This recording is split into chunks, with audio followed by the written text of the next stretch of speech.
Have you ever tried to talk to a Muslim about the Quran? I personally have.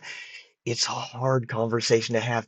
Cliff here, he has a video. I want to just let my community into it, enjoy it with you guys as we look at.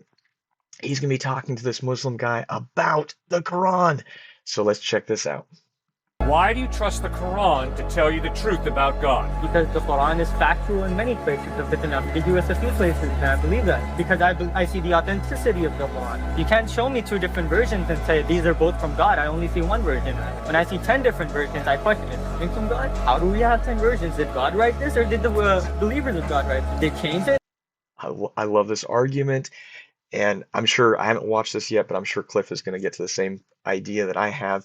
You know, some very cool historical things with this because honestly, the Quran had so many different versions until a ruler brought it in so that there's only one version. So let's see what Cliff's going to say.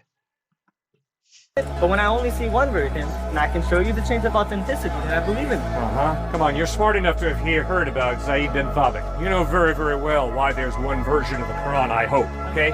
You know what Uthman did, Caliph Uthman did. What did he do? He destroyed all the forms of the Quran that disagreed with the one that he chose through Zayd bin Thabit. How are you going to prove that? Well, it's a historical fact. Just study history. You know very well the third Caliph, Caliph Uthman, had all the different Qurans that weren't identical gathered together, and he said, Zayd bin Thabit, you are the one to decide what is the real thing, because you're the best source of information. So very cool as we look at this, the Quran in today's fashion, it goes back to one version. But it was changed. They gathered up all the rest. They destroyed all the rest. Now, compare that to Christianity. There's some different versions, aren't there? Makes some people nervous. There are literally 24,000 different manuscript copies of the New Testament. Manuscript copy is anything handwritten before the printing press. And so we're talking 1450s, something like that. Before that time.